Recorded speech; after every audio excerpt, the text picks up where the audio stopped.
All right. Well, here we are. It is draft month officially, April Fool's Day, but I promise you this is not a joke episode. We are going to work through the NFL draft as a whole, kind of giving a look at the strengths, weaknesses of the draft. And Mark and I have some teams that we've pinpointed on what they need to specifically do in the early rounds. And then we'll talk about a few highlight players that we've each chosen. But before we get into the draft stuff, Mark, some big news over the last 24 hours, really, coming down to the NFL. Cam Sutton, who had kind of been missing for a while, was wanted for a domestic violence incident, and he had kind of just gone off the radar for Off a the little while. grid. The Detroit Lions cornerback. He turned himself in, I believe, yesterday or overnight, somewhere in that ballpark. He turned himself into police. Don't know a whole lot about the situation, but obviously, not a good look for him. Not a good look for the Lions, and obviously, he's kind of a big piece, even though he didn't have a great season. Was a big get for them in free agency last year, so that's something to certainly monitor. And then the more, obviously, that was a story that had been percolating for several weeks because he was gone. Like no one knew where he was, but he's back. He's turned himself in. And then Rashee Rice, you would have thought NFL players, specifically wide receivers at that, would have taken the hint after the Henry Ruggs awful vehicular homicide a few years ago, would have taken the hint that, yeah, you can afford these fast cars and yeah, you want to live life in the fast lane, but probably best to avoid any of those situations because it can be really bad. It looks like they avoided any fatalities, but there were injuries in which Rashee Rice was driving a Corvette and racing someone in a Lamborghini on a Dallas highway. And it turned into a multi-vehicle accident, and both the Lamborghini and the Chevrolet that Rashee Rice was driving fled the scene. Police were looking for Rashee Rice, and I don't know, Mark, I haven't seen an update if they have made contact with him yet, but I saw something from, I think, Josina Anderson that he had lawyered up, but that was kind of it at this point in time.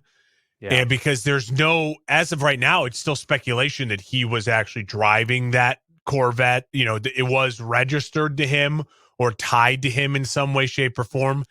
Yeah, as far as the two stories go, anytime there's the domestic violence stuff, it's obviously really gross, and it's really it's tough to read all the details in the situation. It's one of those things that it never sits well, and you wait and you wait and you hope that guys, especially these athletes, can learn from the mistakes of the previous people, but also the domestic violence thing is just one of those things where it to me, it reveals a lot of your true colors of, like, you're just not a good person. You know what I mean?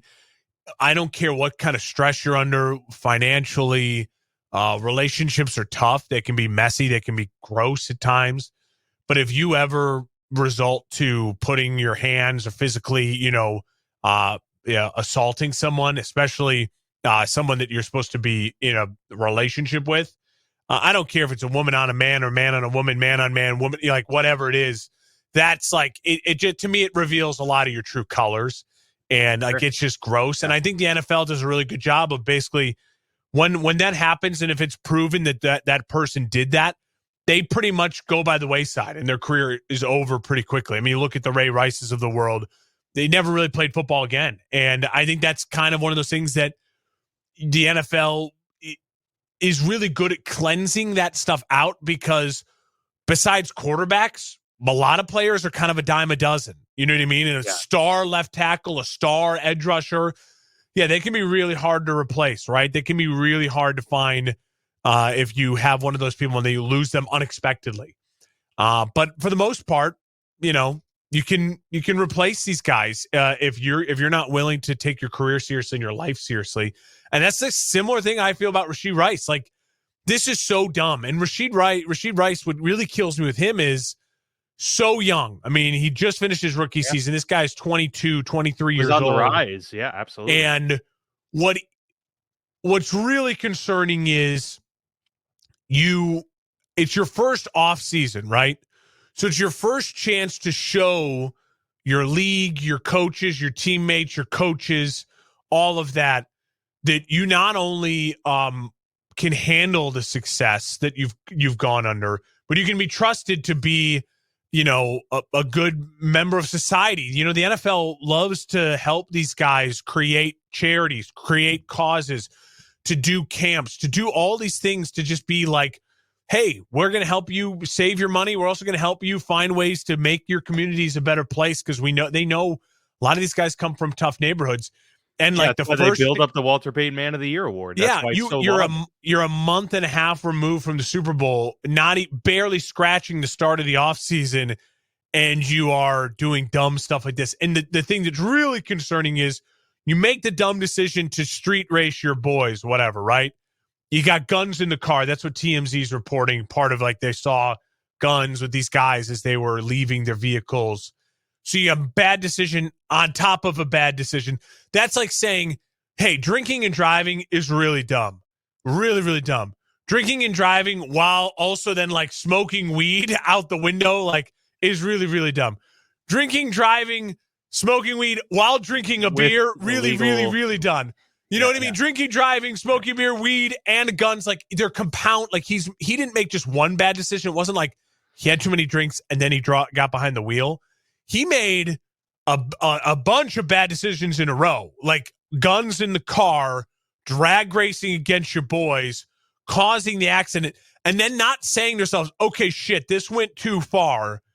We have got to clean this up. Is everyone okay? Is if you would have stayed to the scene and handled this wouldn't be a story, right? The story might be. I mean, it would be, but it would be a different narrative being spun. Exactly, it's a different narrative. The narrative now is Rashid Rice could just be this could lead to him missing the whole year. Where if he had caused a wreck because he'd done something dumb and no one was that badly injured, and you soothe it over and you admit, hey, we made a mistake. Boys will be boys, just being dumb.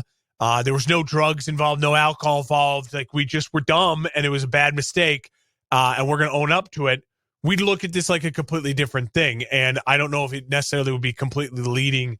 It might be leading the show because it's the offseason. There's not a ton to talk about, but it's really, really concerning. And if you're the Chiefs right now, you got to just be frustrated as all you know what, because you already knew wide receiver was a position of need going into the draft. But I could very easily see Rashid Rice with all of the things that are trickling out. He may miss the entire season. Yeah. No, the consequences are going to be strong. And that's just talking about what the NFL will hand down, let alone what the judicial system will hand down. I mean, I think the sad part of this all is that some could interpret his decision to flee the scene as being, unfortunately, the smart legal move in his case, because now they do have to prove that he was driving. And that really sucks, because that teaches the wrong lesson, of course, to people with money that can afford good lawyers in this instance, in that, he may be able to get out from under it in some way. But it still reflects on you as an individual and as a, just a moral decision. He's going to try to show not make sure that people are okay. He's going to blame it on his interpreter. On his interpreter, exactly. Exactly. Yeah, Dan, you nailed it there. It's really frustrating. And I do think, again, why these guys, you'd think you nailed it with the Henry Ruggs thing. You'd think that would have been the nail in the coffin for to just at least scare people off. At least for another couple more years. That incident still feels so fresh. And he was such a 2021, right? I believe. Yeah.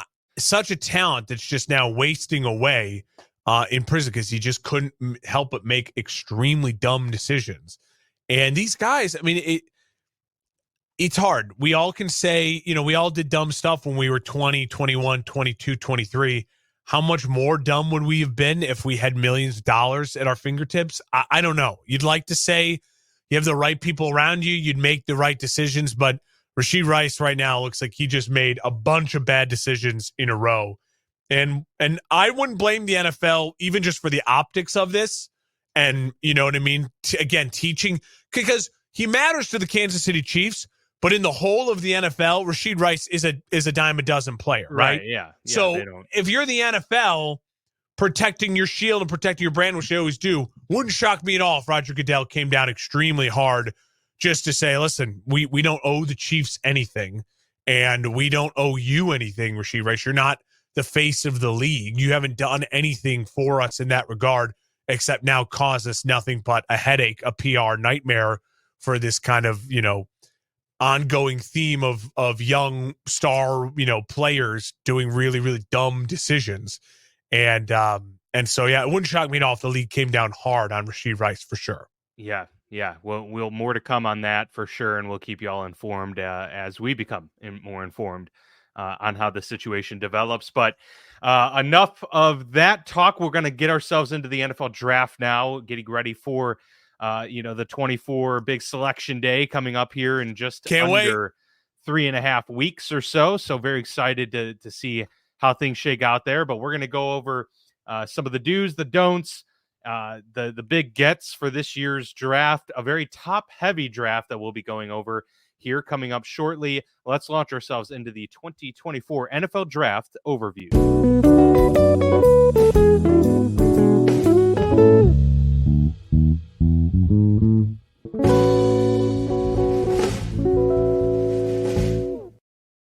Serving the Quad Cities area since 1973. And with over 50 years of excellence on their track record, you'll see why it's so easy to trust their experts when it comes to all of your home improvement projects.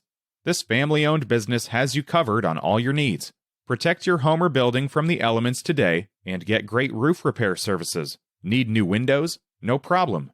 Durham Remodeling can upgrade your windows and doors.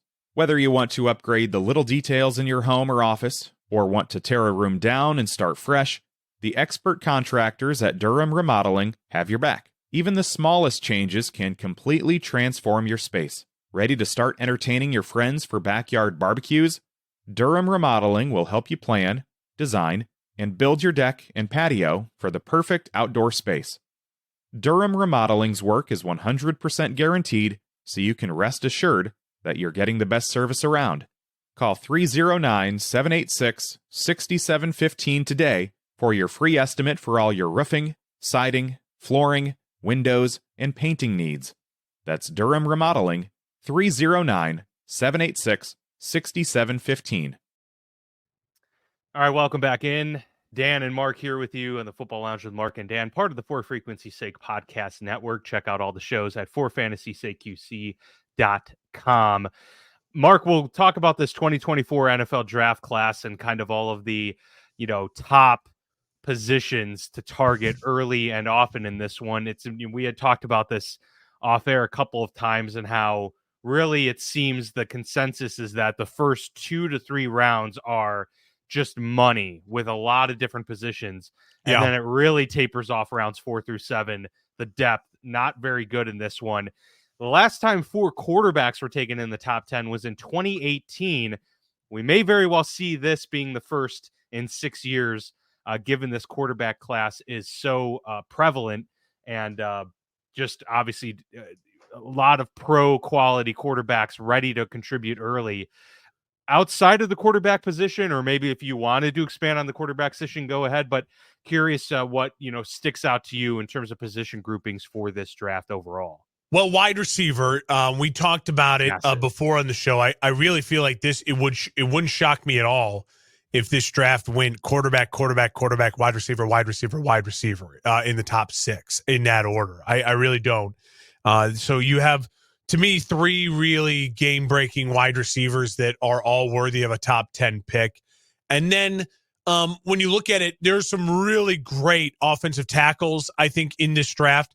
Edge rushers, one where I feel like the top is good, but overall it falls off. So if you're like desperate for an edge rusher, you want one of those one or two guys that you really have that top end first round grade. Otherwise, wait until like 3rd, 4th round and hope you trust your scouts to find like a guy who you think like, hey, by year 2 or 3 could really develop if we build him the right way in our system, kind of looking for like the athletes beyond that. Defensive tackle also is another one where top end, really, really nice prospects and then tapers off quickly. But there's some guys with some really nice measurables, just not a lot of production at the college level. I feel like that way is just kind of where the offensive and defensive lines are going in college football anyways, just because they just don't get the practice time, the developmental time. You have a lot of raw bodies and people you're like, oh, that's the size I want, but maybe the production's not there. And that's where that kind of, you talk about in life, there's that second puberty. It's kind of like second puberty of your talent growth in the NFL. There's guys who are better college players than NFL players. Tim Tebow. Zach Edey is a great example. He's going to be a better college player than he is a pro player. Then there are guys who are okay college players who become great pros just because the age, the game changes, the way they get coached in the NFL, things like that, the maturity. And so you see a lot of that. Tom Brady, great example. Way better pro, obviously, than a college player. He had trouble starting consistently. So those are a couple of the position groups I look at.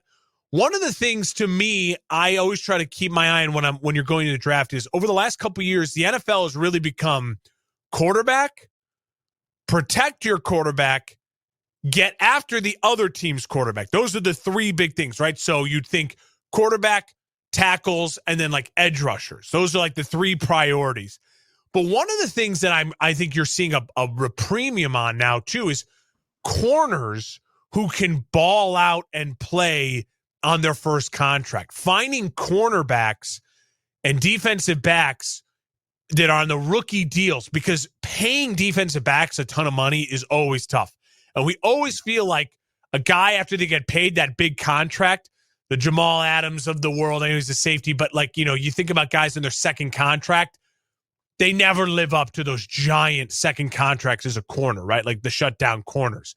And so finding those guys who can be a shutdown corner in their first 3 or 4 years. Gardner. Yeah, and then let someone else pay them, right? It's kind of like that idea, like winning with a quarterback on a rookie deal, winning with a corner on a rookie deal. So finding those first, second, third round corners who can develop into shutdown guys, and then by the time you got to pay them, maybe you let them walk, or you get the most out of them when you're not paying them the most. So that's another key position. Sure. There's one corner I want to talk about in this episode. We'll talk about a little bit. So those are some of the high level overview things for me when you're looking at the draft, and also this draft specifically.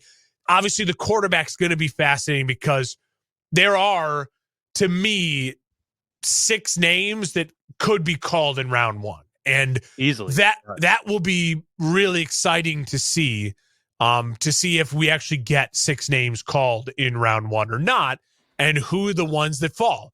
Will Levis last year was very much expected to be in that first round. Still, he was the guy they were talking about. Remember last year at times, oh, no, it's Will Levis that the team is targeting at 3, or it's Will Levis that the team is eyeing to maybe trade into the top 5 for, and he falls to the second round. So who are the guys that are getting the hype that are going to fall, and who are the guys that maybe no one's talking about who are going to get snagged off the board in the middle of the first round? That is always the fascinating thing to keep an eye out for as we get closer to the draft. Yeah, I mean, we're hearing like J.J. McCarthy now being rumored to be even potentially the first quarterback off the board, which is wild. But it kind of reminds me a lot of what Malik Willis, during that draft he was right? Because his pro day, his everything pre-draft was just him on an upward trajectory like we haven't seen, and people thinking that he might be a top 10 pick, top 5 pick potentially. And then he goes, late third round. He's like the 4th or 5th quarterback taken in that draft. And, it's just a bizarre set of circumstances. Yeah. We think to the draft with Kenny Pickett being the only first round quarterback. And this year we could potentially, as you said, see 6 names, off the board, which is just crazy to think about. But that is the class we're dealing with. And that's really more about the norm than we're used to. Kenny Pickett year 2022, that was an outlier year for sure. We usually see multiple quarterbacks go just because it's a premier position, and teams usually picking in the top don't have a good one. But more and more good the Josh Allen draft class, that was Baker Mayfield, Josh Allen, Lamar Jackson. Who else was in that one? Sam Darnold. There was Josh Rosen a part of that one too? There was 5 in that draft class. Yeah, 5 first rounders. Yeah. There was 5 in the Justin Fields, Trevor Lawrence. And so I fully expect 5, at least 5. I think the 6 will be interesting in pushing it. And Dan, when you brought up there is an interesting point. It reminds me to we as fans of football now have let the draft become such a gigantic thing. There is nothing else in sports, in all of American sports, that is like the NFL draft, in the sense that we can be talked into as just fans. The talking points from the Kuipers, from the Schefters, from the Tom McShays of the world, because GMs this is a GM's time to lie out of their teeth and to even be telling the truth. But because they lie so much, we don't know what to believe. And I believe there are GMs. I believe there were GMs telling, Mel Kiper, the Bears could get a first for Justin Fields, because GMs love to lie at this time of the year. It's like GMs have a 2-3 month window where they can say whatever they want, and they're not judged for it. They're just judged on what they actually do. And right, it is exactly. No other time. They use the media as a tool. It's an effective tool as a part of their, narrative spinning. And I do think I think a large part of what the GMs are doing right now too is they're testing fan reaction. You leak something through an agent, through someone else, to make someone say something, just so then they can go and monitor what is the reaction on social media. What is the reaction on social media if the Vikings leak to Schefter to leak from someone that Schefter then goes on and says, unnamed sources say the Vikings are all in on trading up to 4 to get J.J. McCarthy? What is the reaction? Is their fan base, cursing the Vikings, saying this is the dumbest thing ever? Or is the fan base responding with, yes, do it? I absolutely think GMs and teams and franchises do stuff like that to gauge the temperature of their fan bases, to gauge the temperature of, hey, all of a sudden now the Cardinals are calling us saying, wait a minute, why are we hearing from Schefter that you want to trade to 4? You haven't called us to say you want to trade for 4. You know what I mean? It is all about that smoke and mirrors thing, and that's what makes the moments like the Malik Willis stuff happen, and why we fall for it, and why when we do our mock draft in 2 weeks from now, we're going to look really dumb in a month from now when we look back on it, because there's going to be things like, hey, we're hearing this, all the mocks are saying this, and then that guy doesn't even get drafted in the first round, and we put him in the top 10, because that's what they do, because this is the time. There's nothing else like it in American sports, and it's a really confusing, awesome, beautiful thing because of it. A couple other things that stick out to me in terms of strengths and weaknesses of the overall class is that this might be one of the best offensive tackle drafts in terms of the top end talent that we've seen in a long time. And so I think that's going to be very interesting, because while a lot of these teams want skill position players, want their quarterbacks, offensive tackle is largely going to be a need for, 20 of the 32 teams, because tackles are just hard to find. And with edge rushers becoming more and more athletic, more and more freakish, tackle has now been as important of a position, or almost as important of a position as quarterback for most teams in the league. And so we're going to see some teams who we thought were going to take a quarterback, maybe go after a tackle instead and shore up their offensive line before they take the next guy to be their franchise leader. And so that'll be something key that I'm looking forward to looking at. And while most draft classes don't have a large or robust running back class, just because of the nature of that position and how it's kind of been deprioritized in the NFL, this is a particularly weak class, it seems. Agreed. And inside linebacker, I don't know of a single inside linebacker that I could name right now to you that I'm like, oh yeah, I've heard of that guy. Yeah. And that's pretty unique. So off-ball linebacker, they're going to be taken obviously in this draft, but I highly doubt you see one taken in the first round, and you might not even see one taken in the second round, which is kind of crazy to think of, because they are still an important position. It's just that class seems to be so weak by consensus that it's just not going to make sense for teams. The old Raiders teams with Al Davis, and then even with John Gruden, you'd always feel like they were reaching for position of need, right? Always. Oh, so much. And that's one of those, to me, running back, inside linebacker. Those are the types, where if you look at all the scouting reports that you trust and the different, rankings, none of them are really talking about a running back or an inside linebacker or things like that in the top 50, 60 players. And if all of a sudden you see a team drafting a running back in the first round, it definitely will feel like that team's reaching for a position in need. Now, if they're a good team, it's doing it at the end of the first round that's already a playoff team and they don't have a lot of roster holes, that's one thing versus your top 10 teams who have a lot of roster needs doing it like it's what the Raiders were always got in trouble for, right? So that is a great point you made there. I will add to that, one of the things that would really surprise me in this draft so far from what I'm looking at too, is that if we don't see more movement, I think we're going to see a lot of movement in as far as teams trying to trade down and teams trying to sell high on these quarterbacks to get the quarterback run to go earlier, because there is an elite kind of 8 players in this draft that feel like, oh, there's about 8 guys that just can't miss. Post that, there does feel like there's a lot of really good players. There's like 50 first rounders. But do you want to pay them as a top 10 first rounder versus do you want to pay them? Right. And I know the salary cap just went up, but you made that point earlier. Tackles, edge rushers. I made the point with cornerbacks. There are premier positions now. It's not just winning with a quarterback on a rookie deal. It's winning with a left tackle, an edge rusher, a corner on a rookie deal. Because again, you got to pay these guys so much money in their second contract. Yeah. Look how much the Bears are paying Jalen Johnson. Now, he's earned it, and I would argue he's really worth it because he's still just entering his prime because he's a second rounder, not a first rounder. So he's only after year 3 where you're paying him, you know what I mean? So it's not like by the time you're paying a first rounder after you pick up the 5th-year option, you may not be paying them till year 6, and with certain positions, then your prime is already gone. So it's a tricky thing with first rounders.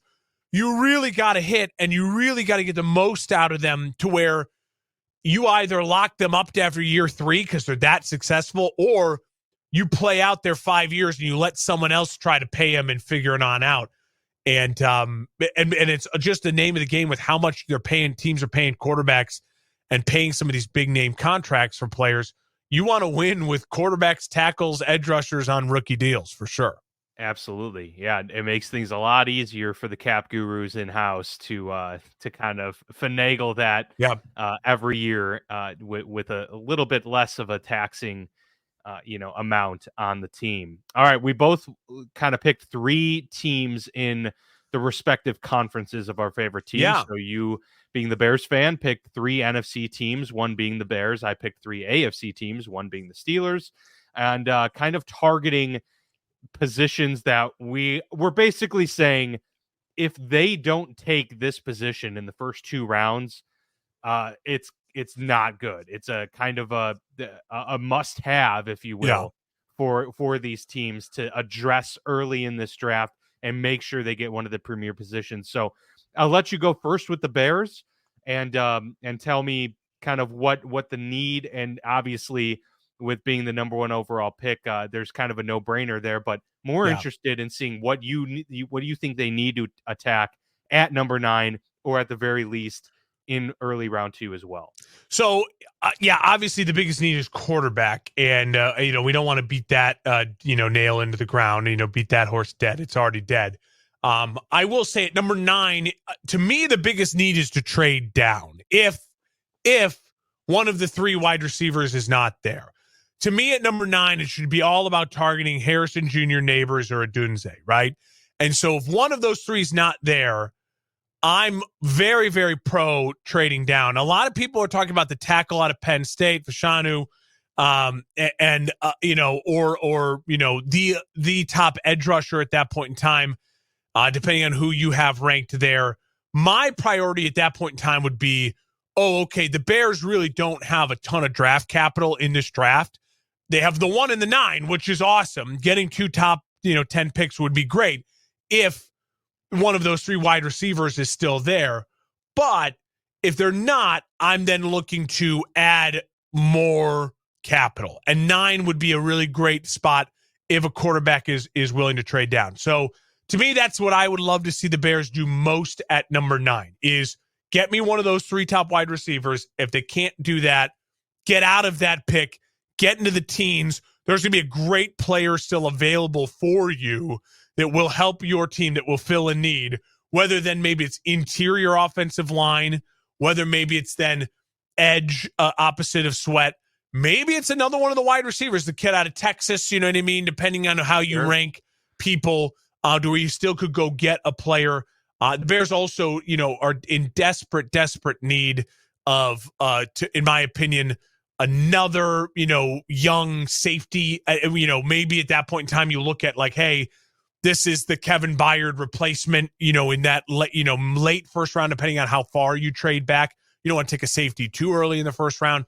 So they're kind of in that weird window where, to me, I'd prefer one of the star wide receivers. Then if you can't get out of there and try to improve your draft overall while still getting 2 first-rounders this year.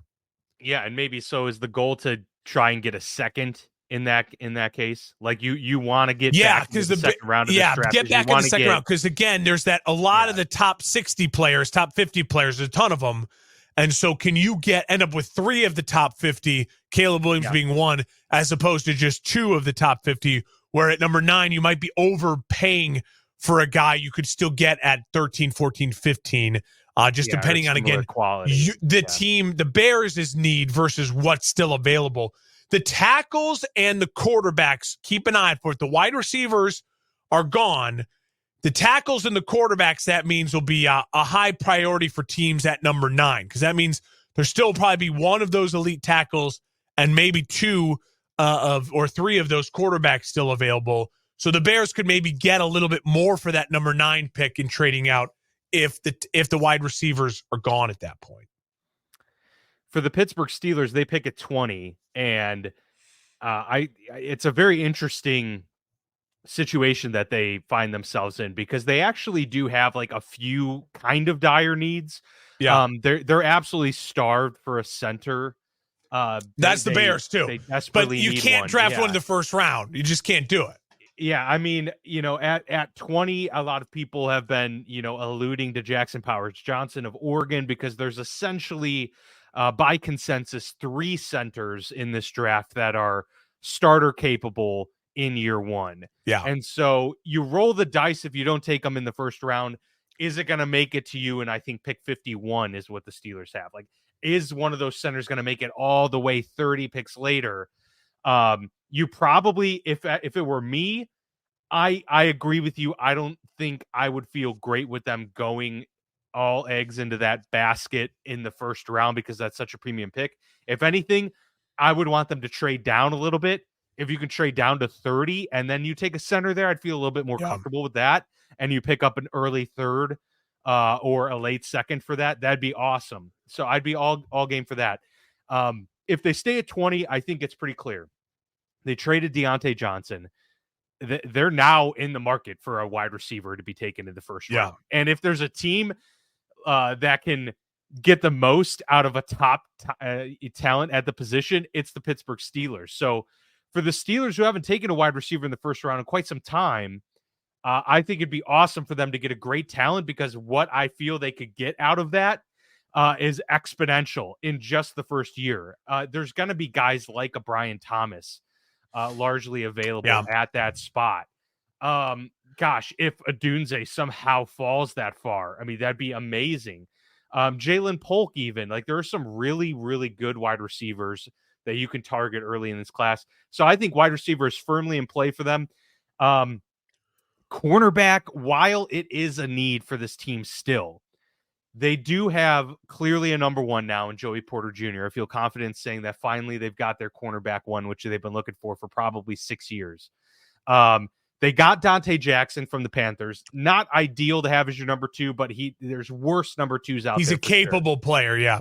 Yeah, and with the depth at corner, I feel like, okay, that could be also a second-round target. So for me, I think it's wide receiver or offensive tackle, because they moved up to draft Broderick Jones a year ago from Georgia. They had to move him to right tackle because that was where the need was. I think it's best for him to be moved back to left tackle and then get a true right tackle in this draft. There's some really, really good ones. So wide receiver or tackle, I'd be perfectly fine with those being the first round selection. And then in round 2, hopefully you can find a center there. Now, if you go tackle and center in the first 2 picks, you're not feeling it's not sexy to start a draft by any means, but you could still probably get wide receivers. I don't know. Late in the second, in Pittsburgh, it's a lot like Chicago. I think that would still be okay. Like, it's like, run the ball. Like you could do it. You could football. You know what I mean? Build it from from inside out. I will say the perception always is, you nailed it there with it's really tough drafting a center in the first round. Part of the reason why it's tough drafting a center or guard in the first round is the perception is, if you're drafting a first rounder, your thought should be, this person projects to be a Hall of Fame, we're going to retire their number type person for our franchise, right? That's what you think about when you take a first rounder. When you're thinking about a first rounder, you have to think, this person, we want them to be here for 10 years. And when they retire, it's like when Jason Kelce just retired and you're like, tears, the city is crying. What a hell of a career this guy fought heart and soul for us. And they may not make the Hall of Fame, but they're going to make our Ring of Honor or whatever. That's what you want out of every first round pick. Yeah. It's hard, really hard to do that as a center or a guard, especially when centers, as you mentioned, there's only 3 that we really project to even be starters day one in the league, in this draft. Now, if there was 7 who are like, no, these are first, if there's a center who is grading out like you grade out Joe Alt, who you're like, no, this dude is going to be a first ballot Hall of Famer. Sure. Then that's fine, because you can justify the grade, you can justify the hype, but it is a tough position in that way to go. I will say, it does feel like those 3. It feels like those 3 are in that discussion in the first round, mainly because there's, like you said, there's the scarcity of position. There's only 3 of them, and so because of that, it ups their value a little bit. But are any of them generational prospects that you go wow about? So far it doesn't appear. You don't want to reach that. And we're seeing a lot of that out of the tackle class. GMs are, as we said, they're not judged on what they say. They're judged on what they do. And if you're the guy who takes a center in the first round and he ends up flaming out, not being good enough, like that is going to that'll kill you. Especially that graphic, your fans will bring it up like, you took the center who was then benched by year 3 over this guy who's now a Pro Bowler, right? Like, you know what I mean? This star receiver, this star tight end, or whatever it might be. I want to quickly mention before we move on to the next team. One sec, Mark. We've got some unfortunate breaking news here that I just saw come across. Vontae Davis, former NFL cornerback. I actually believe he will be remembered for. I think he retired midway through a game. Yeah. Right? Isn't that what's his name? Davis's brother.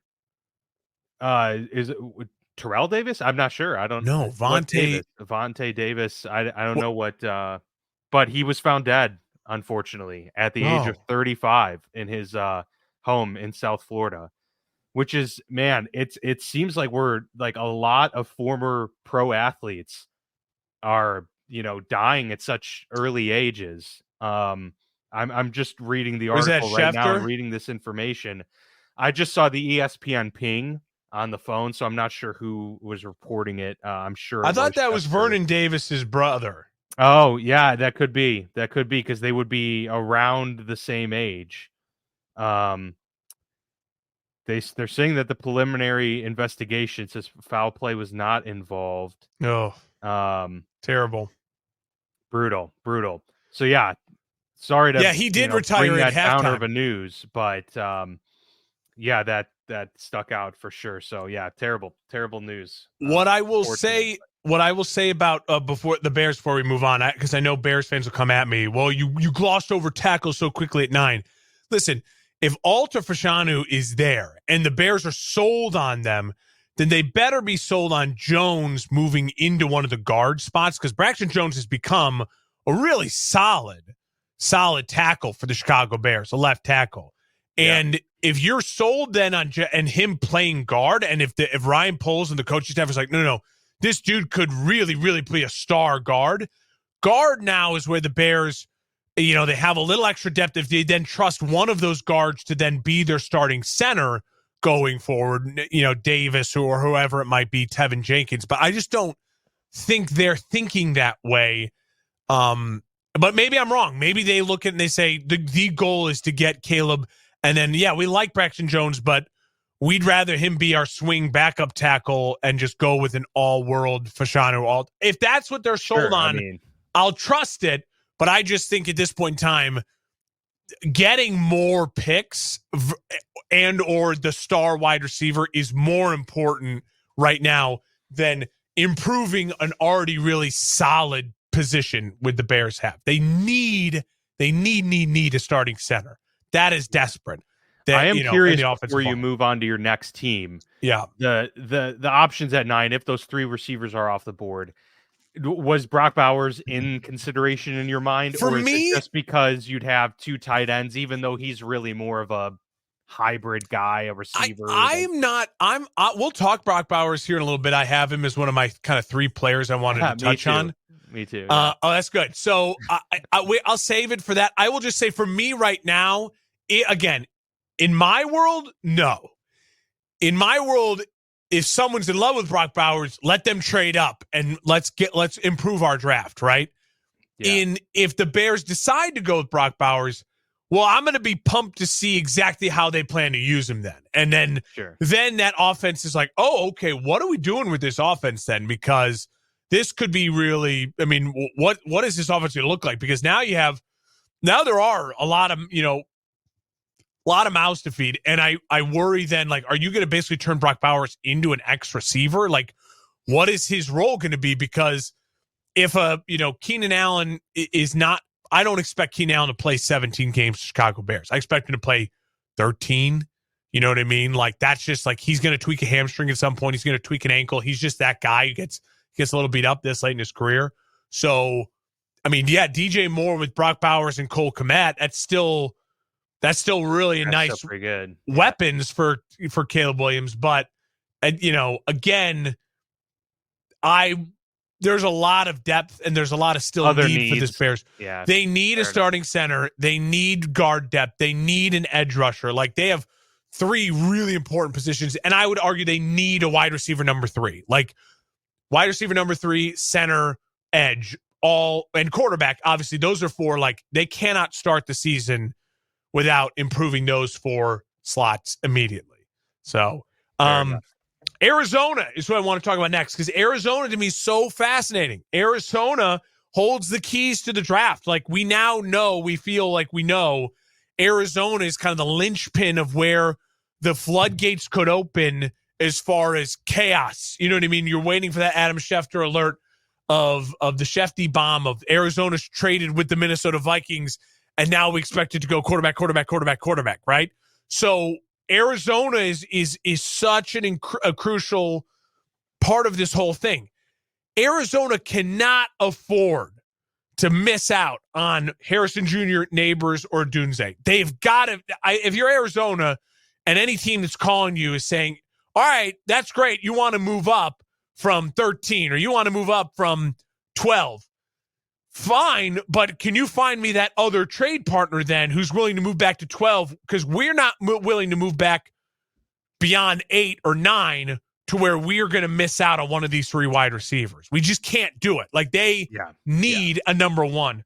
And the exciting thing is this wide receiver group has 3 number 1s, starting number 1s. I really, truly believe that with Harrison Jr., Neighbors, and Odunze. So I think these guys could come in and have the impact that Chase and Jefferson had as rookies. So if you're the Arizona Cardinals, that'll be a really fun storyline to follow. What can you get versus what are you willing to give up with those 3 wide receivers? It'll be interesting. To me, the Hail Mary offer would be the Vikings. Like, if you're the Cardinals, you can justify taking that Vikings 2 first-round picks and saying to yourself, wow, now we have 4 first-rounders. We can do some damage here. Because remember, I believe they have the Texans first-rounder as well. Let me check and see. I have the draft order up right now. Yes, they have 27.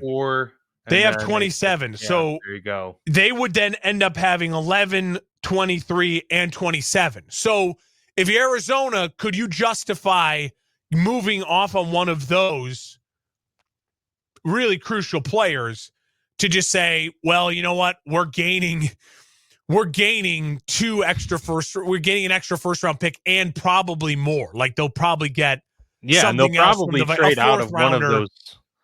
You know what I mean? And so it's to me, Arizona needs a wide receiver. They got to take one no matter what. Are they willing to risk giving up on Harrison Jr., Neighbors, and Odunze for a haul? So that's going to be a fascinating storyline to look at. That is absolutely for sure. Well, one of my teams that I picked, I might do an honorable mention just because there were three others that I was very excited about to talk. Okay, cool. I like it. First one is the Jets, which sit at 10. For me, the Jets, they're in a situation where they really have to go all in. I mean, there is no other option here. They have that Hassan Reddick move was all in. They traded a 2026 third rounder that could become a second rounder. That could be a second. I mean, that's a great deal. Absolutely, to get a premier edge rusher to help. That's a future me problem for the Jets. Yes, and also, but at the same time, it wasn't a top need for the Jets. They still have all of their 5 top needs that I would say need to be addressed, and it's all on the offensive side. Now, they did address the offensive line. They've got 3 offensive linemen that they've added, right? And 2 tackles being a part of that. Mike Williams. Still think they could, and they added Mike Williams. Absolutely. That's a big get. For me at 10, they have 2 options and 2 options alone. You take a wide receiver, you take another dominant wide receiver. If, Odunze's available there, you grab him, or trade back a few spots and get a Brian Thomas or something, or just take him there. I think that is absolutely in play. You want to give Aaron Rodgers as many weapons as possible to throw to because he's not going to have much time to throw. Even if you dominate your offensive line acquisitions this offseason, it's not going to be a perfect job done to come because they were the worst. It was the worst offensive line that we've seen in some time last year. And so you're not going to be able to make it the best. That being said, the other clear option is offensive tackle, and there might be the best one available still. It might be the best offensive tackle on the board for Shanu, or one of those other guys there that's available. And I say, even though you got 2 tackles this offseason, Tyron Smith is, how old is he? 40? Yeah. He's a 1 year. And so it actually might be good to have a great veteran there to bring along a young offensive tackle and have one that, 5 games into the season becomes your everyday starter. Plug him in there, athletic, can get on the move, and help protect Aaron Rodgers. That is tantamount right now for this team. So, offensive tackle, wide receiver, those are so glaring that I was like, if one of those 2 positions isn't taken at number 10, then I don't know what they're doing. They take a safety or Byron Murphy or something. No, they don't need a defense. They don't need defense. It feels very similar to the Bears. Like a lot of people are saying they need to take an edge at 9. It's the same thing with the Jets. You have a defensive head coach. No. You'll figure it out. Your culture is defense. So to me, you need to find the dude in the 3rd round who you coach up to be a stud. Like that's your right. But offensively, no. You don't have the necessarily the eye for it or the culture for it. So draft that as the position of need. Get the talent in the building, especially because they're an inept, talented, offensive football team historically. So I agree with you. That's great. Absolutely. All right, what do you got? I'm gonna go. Which one do I want to leave for honorable mention? I'll leave that for. All right, I'm gonna go with the Vikings. The Vikings, for the sanity of their fan base, they need to leave the 1st round or the 2nd round with a quarterback, preferably the 1st round. Now the Vikings have some flexibility, right? They have that 12 and they have that 20. What was it? 21, 23. They got from 23. They got from Cleveland. So whether it is trading the haul to go up, if I were a Vikings fan, I would not trade into 4. I would not give up 2 first rounders and move up all of that just to get the 4th quarterback off the board. If I was a Vikings fan and I couldn't get into the top 3, if I couldn't get 1, 2, or 3, I would stand pat at 12 and I would say, I'm willing to risk one of those guys falling to me. I'm willing to risk McCarthy, falling to me at 12, right? Like I just am not giving up. Yeah. I'm not giving up picks to go get McCarthy, Nix, or Penix Jr. I'm willing to give stuff up for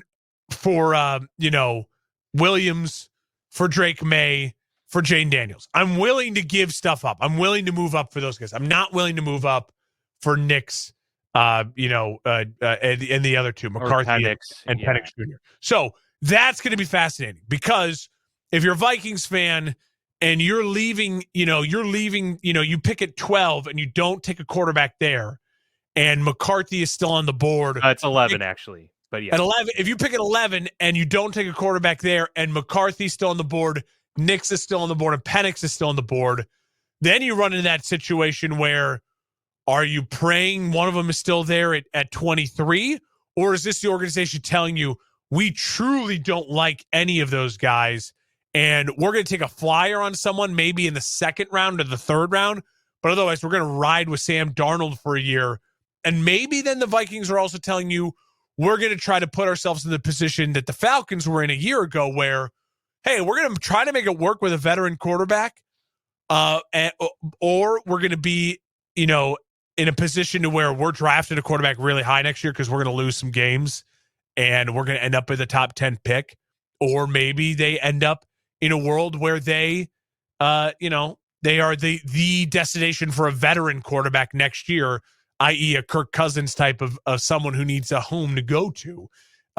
It'll be the Vikings have to figure out the quarterback situation in the first round, whether it's trading up, whether it's waiting, and that's going to be fascinating to see. It'll have to be absolutely a plan. Everything will have to be meticulously planned out by them. It's strategic moving up and down the board for them. The bummer for the Vikings is the Bears have two of the prime spots for them to move into. Yeah, and like if you're the Bears, you're not letting the Vikings draft a quarterback in a trade. Certainly not at a discount. I mean, they're going to have to way overpay. You can't. Like, ideologically, like fan base wise, you just can't. Like, if you're Ryan Poles, you have to sit there and be smart enough to know there's no way on God's green earth am I trading with the Vikings for 1 or 9. If they trade ahead of me at 8, at 7, at 6, I can't do anything about that, right?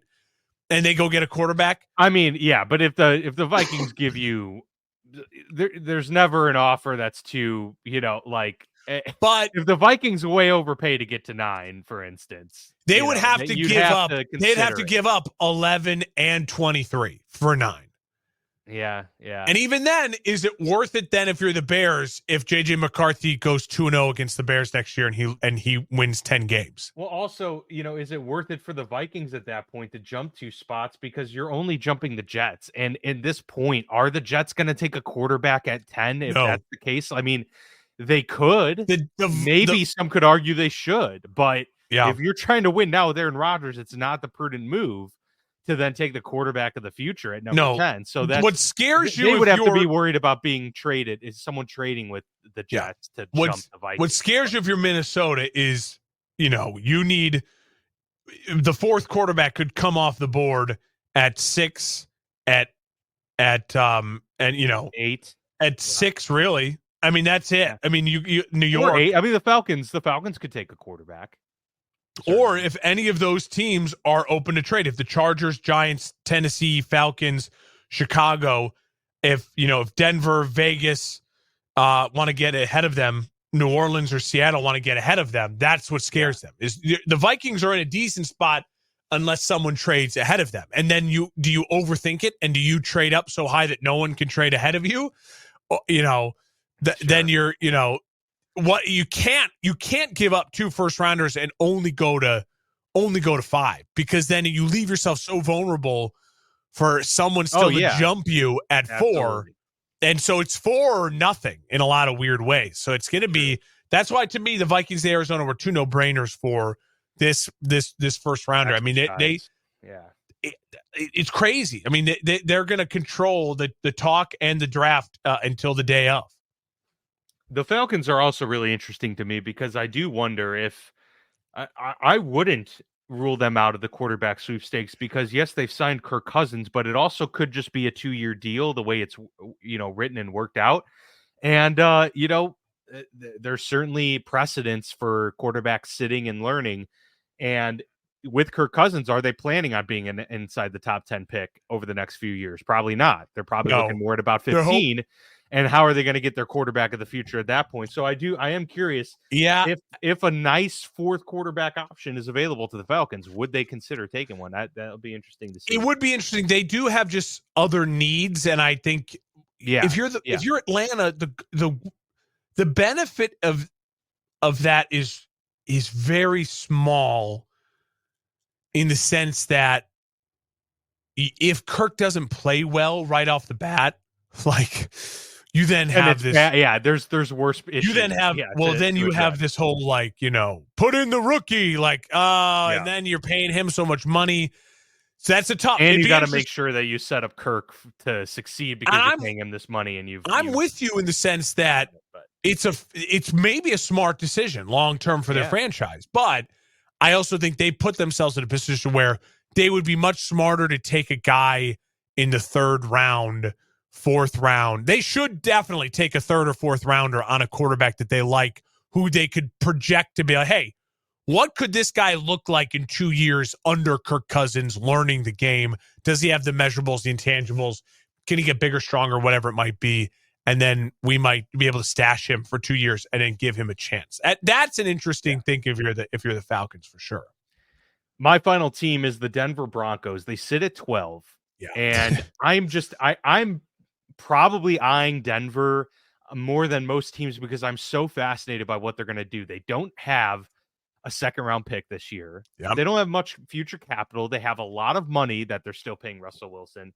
So they're going to be so intentional about these picks, because they have to be, because it matters so much to their long-term goals and towards what's going to happen in the Sean Payton era.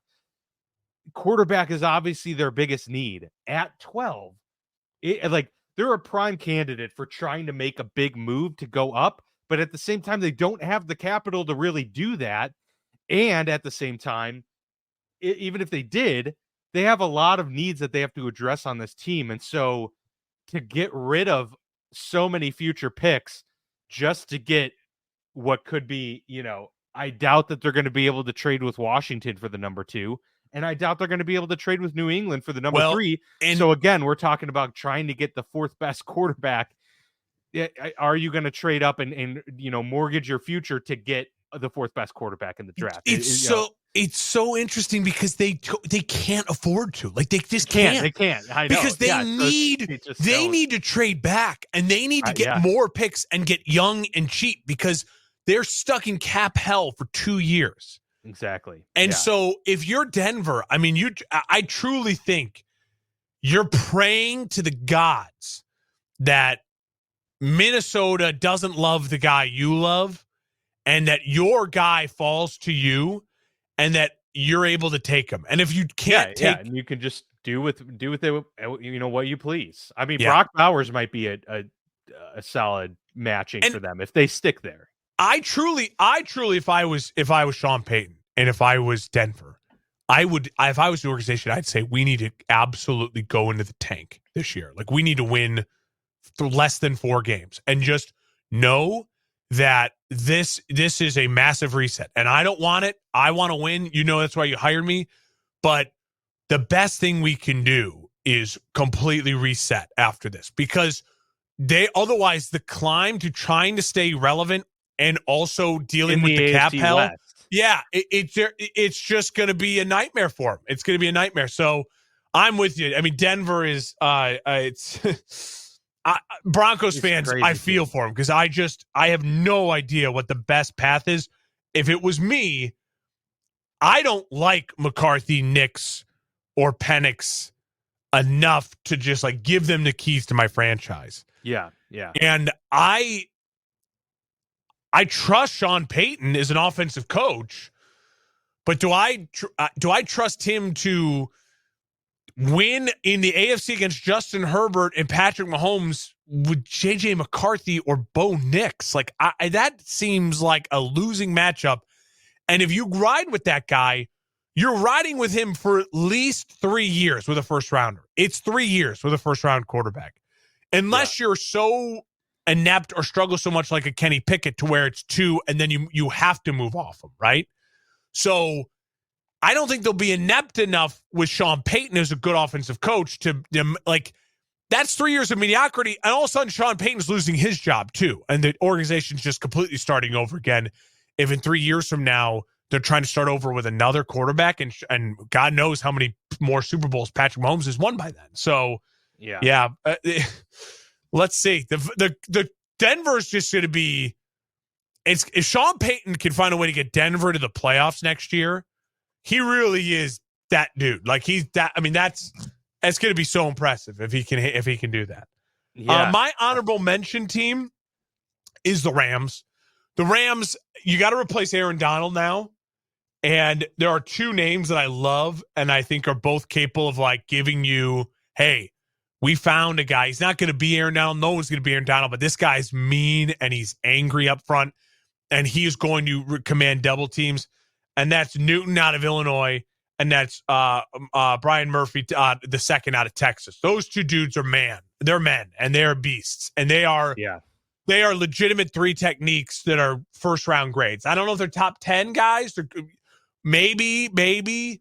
But those are guys that are absolutely in the wheelhouse for where the Rams are picking, one of those 2 being available and slotting them in and saying, hey, you got giant shoes to fill, but we're not asking you to be Aaron Donald. We're asking you to be you and to just take on some double teams and help this young, exciting defense get better. And I think that's kind of a no-brainer for them.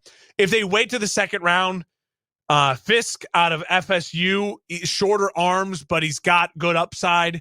And then Jenkins out of Michigan. Again, not exactly the numbers you love, but like the pure raw strength and size, dude's just a monster. Like just if you could coach him up, he could be nasty. Absolutely. Yeah. My honorable mention were the Jaguars at 17. They're in a position too where it's like it's put up or shut up time. Yeah, because they have to start winning not just the division, but like this is the time for Trevor Lawrence. This is the time for Peterson. It's a huge year for Trevor Lawrence. Big year. He's the last of his class. Like I mean, it's a huge year for him. Absolutely. And so, do they take an offensive tackle and just say we're going all in on that? They got Cam Robinson, but they could use another. They need really just any best available offensive lineman, to be honest. Whatever they can get on the offensive line, go ahead and get it. And then they got to go and get a playmaking corner or an edge, because Trayvon Walker hasn't worked out great so far. So yeah, something in that realm for round 2 for them, but definitely offensive line in the first round, I think is super crucial for them to target. Real quick, in terms of the players, I'm fascinated to see what goes on with Cooper DeJean. He's on my list. Okay, nice. White Maybe we have the exact same list. That'd be hilarious. He's a white corner. Yeah, a white cornerback. One of in the first round. First in probably very, very long time. He's just about 6'1", 205, 207. First and he's team, super versatile. I mean, he could return any specialist. Scheme. He could play safety.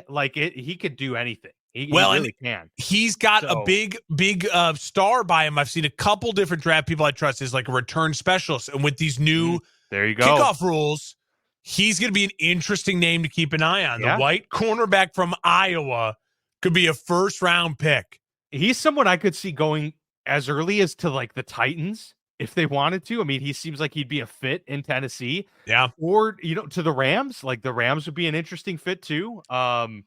But yeah, I agree. He's a very fascinating, versatile player that I could see going anywhere in the first round. But I do think he's going to go first round. The other one would be then Brock Bowers. For me, that would be number 2 on my list. And he was on your list, I know. To me, the one that's fascinating is that, like, and we keep using the word fascinating too much. Sorry, listeners. I understand. We got to find a better word. But that's what it's all about, the projections, right? So it is, you're thinking about it, and we are fascinated by the draft. So we'll find a better word.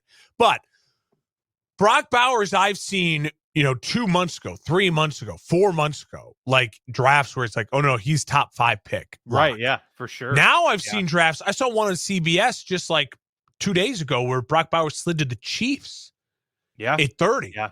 And so that'd be one hell of a pick for the Chiefs. oh my God, that would be incredible. that'd be crazy. You have the heir apparent to Travis Kelce. While he would also be having 100% a fit. He'd be 100% a home run in Kansas City. Yeah. The thing that concerns me about Brock Bowers, the ankle injury is a real injury. You know, he already had the tightrope surgery, and for a guy who his game is different. Like Travis Kelce's 6'5", 250. Brock Bowers is 6'3", 242, 243 if he on like a heavy day. And like to put it in example, people are like, oh, well, Kyle Pitts is slight. Kyle Pitts is 6'6", 250. So you're giving up in a modern NFL where we're seeing more, especially these new rule changes just happen. The bigger tight ends, Kittle, Kelce, Andrews, Cole Kmet, Laporta, 6'5", 6'6", all of these guys, 250, 255, running at 4'4", 4'5". Like, they are the matchup problems. Kyle Pitts, as a slight 6'6", has been underwhelming in his career. Brock Bowers, at only 6'3", really he's not much of a blocker at all. He's just not. Laporta and Kittle, I mean, these guys out of Iowa, those tight ends, don't compare Brock Bowers, to those guys at all. His comparison is Pitts, and the problem is we all still feel like Pitts has the upside. It just hasn't worked out yet. And so I worried that's why Brock Bowers is sliding. And that, again, is why Brock Bowers at 9, I'd be very interested to see what that offense looks like, because you have Cole Kmet as he is like a mini George Kittle, like a physical fitness specimen, not Gronk, not Laporta, were just man size, but more like Kittle, where it's like the dude's got a 6-pack and he's 6'6", you know what I mean? Like just physically ripped. So that concerns me a little bit. I'll be very interested to see where Brock Bowers ends up. If he ends up in a place like a Kansas City, they trade up for him. If he ends up with an offensive coach, could be. Yeah, cool. If he ends up with an offensive coach, a Charger, or something like that, it'll be really cool to see, and I'll be very, very excited to see that. The concern will be if he ends up in a place where it's like, oh, we got now our weapon, he's our savior. He's not Sam Laporta. He's not Kittle. And even though, it's only 2 inches and only 10 pounds, in the NFL, that matters. Like Travis Kelce has Mahomes. So like, who's throwing Brock Bowers the ball? So that will be the thing to keep an eye on for Brock Bowers. Yeah, will he be in line capable for you? Probably not. You know, he is like he certainly will play. He played SEC, there, he's tough. Yeah, but at the NFL level, I agree. He's much more of a Pitts, but a much smaller Pitts. So that's a concern. The other one for me that I'm just amazed by, to use another adjective or word, fascinating. Is Amarius Mims, the tackle out of Georgia. And the big reason for that is because he's like the number 5 or 6 tackle, ranked. But if he was in another class, he might be number 1, 2, 3. Yeah. But just because of how deep and heavy this class is, he's also very raw. But the guy is 6'7", 340 pounds. Monster. And quite athletic. Like, he's a very interesting prospect, and he could go. I mean, he's being mocked to like the Steelers at 20. He could go to a lot of different teams right around that area that I think, if they are able to be a little patient with him, could end up hitting an absolute home run with a guy who's got, relatively amazing ceiling. It's just that he's going to be a work in progress and probably not ready day one. But man, he's got a lot of tools, and Georgia offensive linemen have worked out pretty well over the last, half decade or so.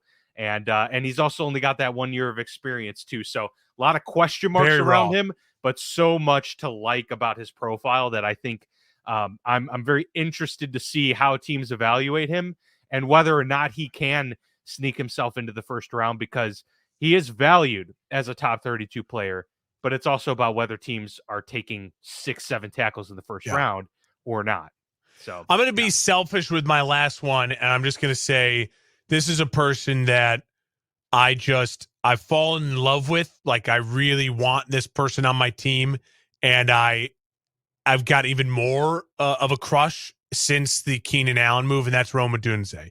So if you watch Rome Odunze play, and then you look at his measurables, and you watch Keenan Allen play, and you look at his measurables, they're the same guy. Like, Keenan Allen, 6'2", 212. Rome Odunze, 6'3", 214. Like, the fluidness to the body, the catchability, the hands, the route running, they are like, he's the second coming of Keenan Allen. I really feel that way.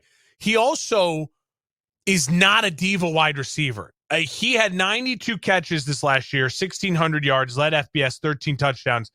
The year before, 75 catches, 1,100 yards, 7 touchdowns. So he's done it 2 years in a row. I've seen consistent production. So I know it's not a flash in the pan. Oh, he only was good with 1 year with Michael Penix Jr. No, he can be a guy also in the modern route tree that's so different from DJ Moore, to where those two together, like, that's the pairing you look at for the next 3-4 years, because they'll be locked in step together, right? And what's a young quarterback's best friend is a receiver that can separate, and that's his number one trait, is that he just gets open. And the thing about him is there is that story that is like now becoming like the story that they'll tell on draft night, and you're going to hear it a million times. But if you haven't heard it yet, I'm going to tell you here first. Broke his rib, punctured his lung, spent a night or two in the hospital. It was going into their bye week, so he rested all bye week and then played the following week, less than 2 weeks later, against Oregon in one of their games against Oregon. So don't tell me about a guy who's like, oh, I'm projected first rounder, I'm a diva. Like, this kid balls. Like, this kid wanted to play, all grit, bleeping punctured lung, fractured rib. I would still be complaining about that. I would still be taking time off months later from that injury. So I love that profile too. And I love the idea of, where have we seen the young quarterbacks in the recent drafts who got drafted be successful? When you look at them getting paired with a wide receiver to grow with. I mean, look at Matt Ryan and Julio Jones paired together. You know what I mean? Early in their careers. You look at Jamar Chase and Joe Burrow, obviously the college connection, but they paired them smartly together. Boom. A year later, growth. And for a chance to do Caleb Williams with Rome Odunze, and not even pressure on Rome Odunze. You got to say to Rome Odunze, listen, kid. Yeah, he'd be wide receiver number 3. You're going in as wide receiver number 3. Shut your mouth and learn from a first ballot Hall of Fame guy in Keenan Allen and a DJ Moore, who is an absolute stud and plays the game so different than you, but is also a hard-nosed, tough SOB. Like, that is such an exciting prospect for Bears fans. So, again, whatever happens at 9, I am pro trading back. I am pro a lot of things, but if you had to tell me dream scenario, Marvin Harrison, but I don't think he's fallen. Yeah, no, he's not good enough. But I like Odunze more than Neighbors, and I think the reason why is the film comparison to Keenan Allen, and then the rib thing, like that, just like the story you hear, and you're like, that's awesome. I fucking love that guy. That is cool. That is super cool. I love it. All right, well, that has been a robust draft overview episode, if I do say so myself. Yeah, I'm so excited for next week's episode. Yeah. I'm paring my list down to 10. I've had like 3 rough drafts already, and I'm struggling. I hate my own list. I'm like, can't do this right now. Exactly. Yeah. Next week, folks, the 8th, we are going to be going over the top 10 players of this millennium. So 2000 and after. We're also including guys who were, in the prime of their careers in the 2000s as well. So if they got drafted in 97, 98, we're counting those players. If they were eligible for like the all 2000s team, or not eligible for the all 90s team, a la the Urlachers, you know what I mean? Like late 90s draft picks. Yeah. Yeah. If they were dominant in 2000 or later, we're counting it. And so Yeah, that's that's how what it we'll said. go about it. So yeah, excited to go through that list. It's going to be very hard to narrow it down to 10. I think Aaron Donald will be on it. I'm going to just throw that out there, but we'll Aaron see. Donald will be on it. Yeah, He's going to be on it. He's going to be on it. The problem Big is you question. just, like we talked about last week with these lists, you start to like say to yourself, what do I value more? Yeah. They're all great. You're going to have Hall of Famers. All of them are going to be Hall of Famers. So, and then you have guys who are still playing right now who I argue belong on that list. Definitely. I mean, yeah, there's probably a few that are playing right now that deserve to be on that list. Be interested to see what yours looks like. We'll have that for you all next week.